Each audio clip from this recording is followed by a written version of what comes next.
They never raised their voice at you. They never called you names. They never did anything obvious. And yet somehow, you ended up questioning your own memory, apologizing for things that weren't your fault, shrinking yourself to fit into a relationship that never quite felt safe. If that sounds familiar, this video is for you. Today, we're talking about covert narcissism, the most difficult type to recognize, the most damaging type to experience, and the one that almost no one sees coming. Stay until the end. Sign number 7 is the one most people wish they'd known sooner. When most people think of a narcissist, they picture someone loud, arrogant, demanding, the person who walks into a room and immediately makes it about themselves. But covert narcissism is different. The covert narcissist is quiet, sensitive-seeming, often the person everyone feels a little sorry for. They don't seek the spotlight, they hover near it, gathering sympathy instead of admiration. Psychologists also call this vulnerable narcissism, because unlike the classic overt type, the covert narcissist masks their sense of superiority behind a shell of self-doubt and perceived suffering. The result is someone extremely difficult to identify, and because of that, extremely difficult to protect yourself from. These are the 7 signs. Let's go through them carefully. You've seen this before. Something goes wrong. Maybe you said something that accidentally upset them, or maybe nothing happened at all, and suddenly, they are the most wounded person in the room. The covert narcissist doesn't rage, they don't yell. Instead, they go quiet. They look hurt. They sigh. They say things like, "It's fine, don't worry about me," while making it absolutely clear that you should, in fact, worry about them. This is called victimhood as control, and it works because it triggers your empathy. You start apologizing, even when you don't know what you did wrong. You start walking on eggshells. You start managing their emotions instead of living your own life. Psychologists call this covert aggression. The goal isn't to express pain.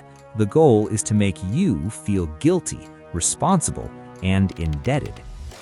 Research by Dr. Craig Malkin shows that covert narcissists score extremely high on entitlement and low on empathy, but they mask this behind fragility and perceived suffering.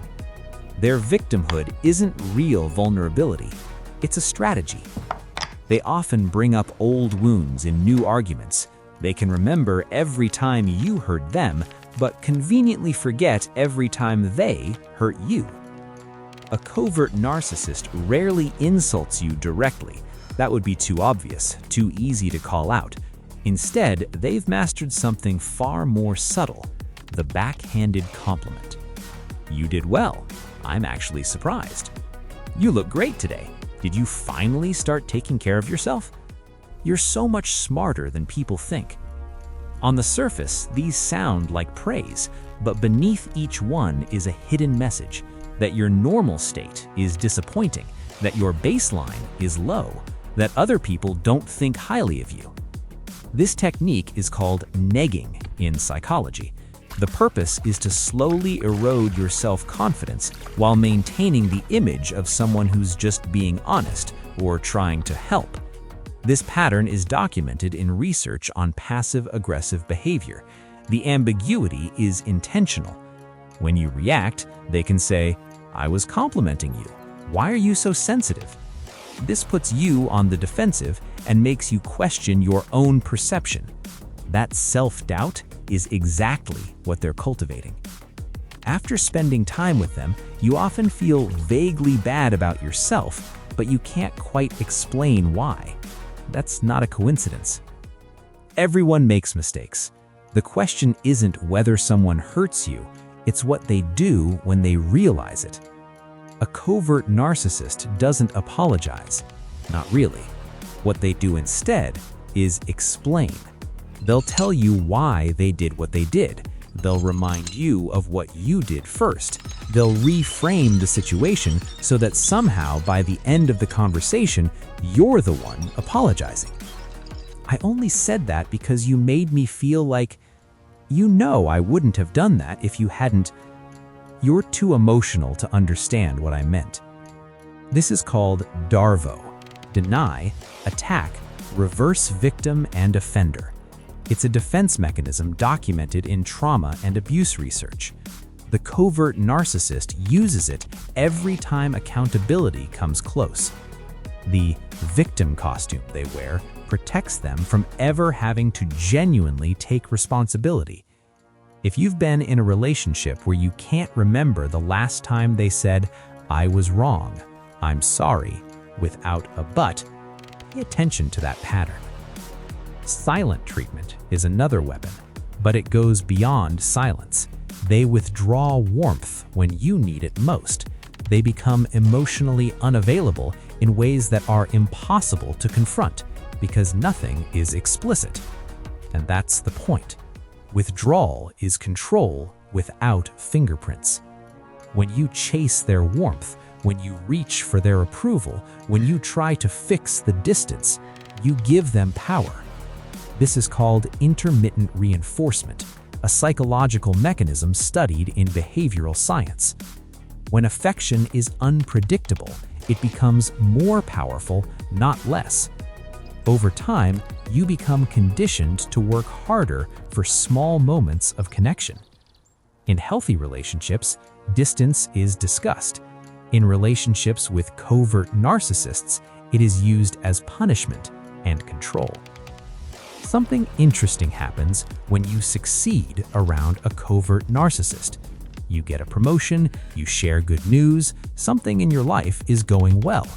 Instead of celebration, you get hesitation, concern, subtle doubt. Are you sure you're ready for that? I just don't want to see you get hurt. I hope you know what you're getting into. This is envy disguised as care. They cannot celebrate your success because it triggers their insecurity. So they reframe it as concern, advice, or protection. The result is that you start shrinking yourself. You stop sharing good news. You minimize your achievements. You adjust your life to protect their comfort. The DSM-5 lists envy as a core trait of narcissistic personality patterns.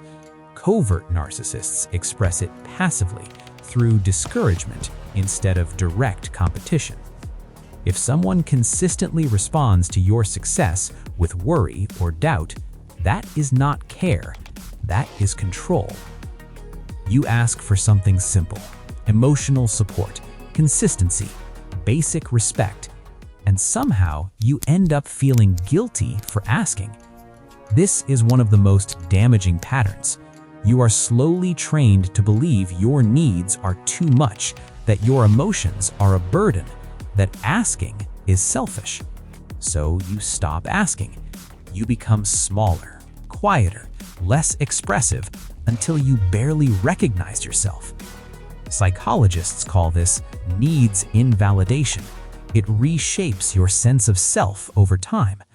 Research shows that people in these dynamics often develop anxiety, self-doubt, and trauma responses, not because of one big event, but because of repeated small dismissals of their reality. Finally, there is something harder to describe. No obvious proof, no single moment you can point to, but your body knows. You feel uneasy around them. You feel like you're always being evaluated. You cannot fully relax. This is your nervous system detecting inconsistency between what is shown and what is real.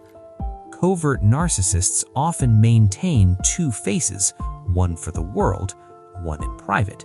And the gap between those two is what your intuition is reacting to. Trust that feeling. Recognizing these patterns is not about labeling people, it's about trusting yourself again. One of the most damaging effects of covert narcissism is that it makes you doubt your own perception. If you recognize yourself in these signs, the most important step is to stop arguing with your own experience. You felt what you felt. That matters.